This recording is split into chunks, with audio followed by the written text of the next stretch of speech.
Hey everyone, Keoni here from the Haunting You podcast. I am working on a project for the Candlelighters Ghost House 2023. I'm making some fireflies for them. That will be available in a different video. Go check that out under prop building. But this video is all about soldering. Soldering is a very useful skill for anyone who's doing anything with particularly low voltage electronics.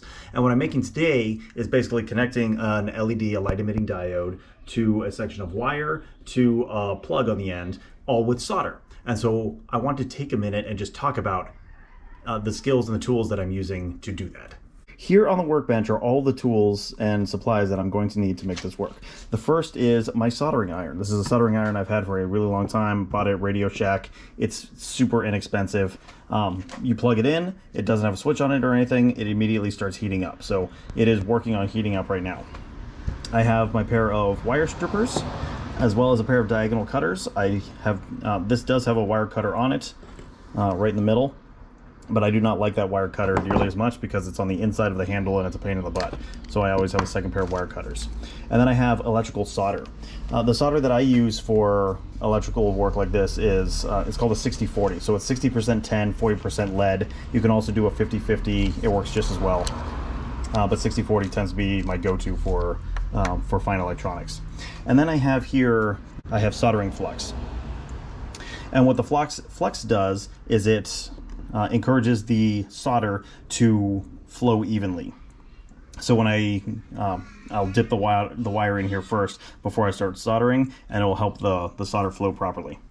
And then I have this little clamp. I bought this from a company called Micromark. They specialize in like trains and miniature hobbies like that. But this is super handy for holding the wire exactly where I need it to be. It's certainly not necessary, but it makes it a lot easier. And then over here I have shrink wrap. Shrink wrap is takes the place of the insulation. So what I'm going to do is cut the wires back, and then I'll cover the exposed wire with this, and I'll talk more about that when we get to that part.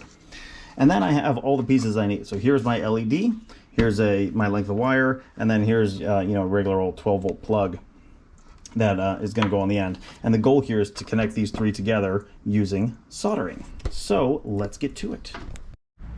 All right, so the first thing I'm going to do is prep my wires. There is very little exposed wire on these LEDs as I get them. So first I'm going to strip it using the appropriate setting on my wire cutter. This is a 22 gauge wire, so I'm putting in the 2022 and just pulls the insulation right off. Nice and easy. And I want about 3/8 of an inch, a centimeter or so of wire exposed to make sure I have plenty to get a good connection. And I'm going to do the same thing on my wire.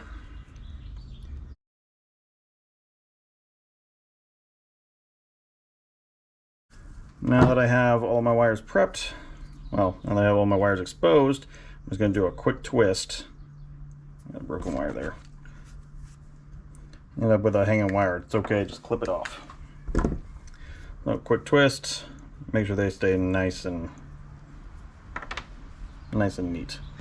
And I'm going to start with the LED to the wire. So I'm going to put the LED on one side, wire on the other. Now it's very important with LEDs that you wire them correctly because they're polarized. So red go to red, black go to black. It really should be that easy. I've got the wires in, so now I'm going to take my flux and I'm just going to dip the wire in the flux so that the whole wire is coated. And again, that will ensure that the solder flows over the entire length of the wire. And then last thing, we need to make sure we get our shrink wrap. I'm just going to slide that over one end of the wire. It's important that you do this now because after you've joined it, there's no way to get it over. And you want to make sure you're doing each conductor, each wire separately. If you slide it over both, then the wires will be exposed to each other.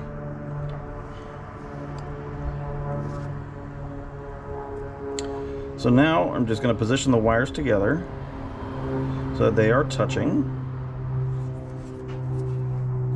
And then I'm going to grab my soldering iron. Now I know the soldering iron is ready when I can take my solder and it melts immediately, just like that.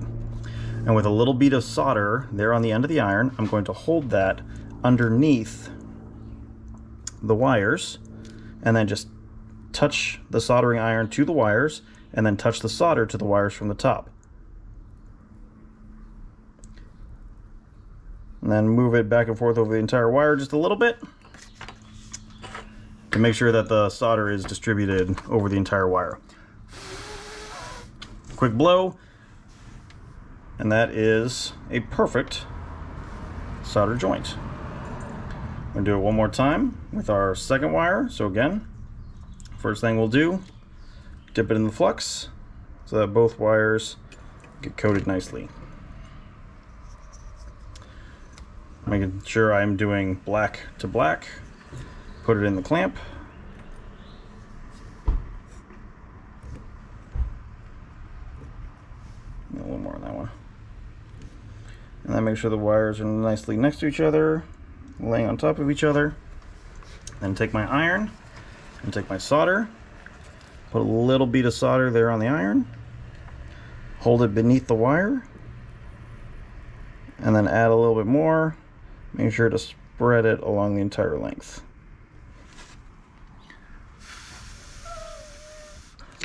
Blow on the solder to cool it down, and we have a perfect soldered joint. Now I'm going to take my shrink wrap and just slide it over that soldered joint.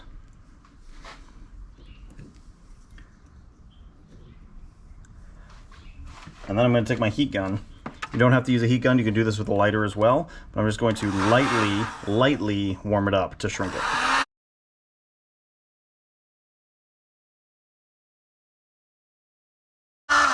And there it is, our completed wired joint. Just like that. Now we go to the other end of the wire and do the exact same thing.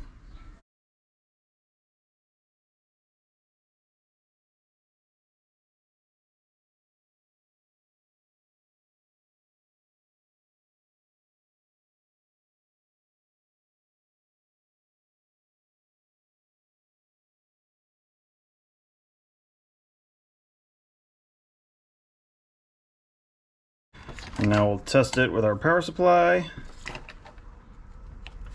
It works. And that really is all there is to it. It's just that simple. Hopefully you can take this knowledge now and go do your own soldering projects. To find out more about the Haunting You podcast, go check us out at www.hauntingyou.com. And of course, like and subscribe here on YouTube and TikTok so that you can be updated anytime that we post a new video. Take this knowledge and go make something spooky. Happy hunting, everyone.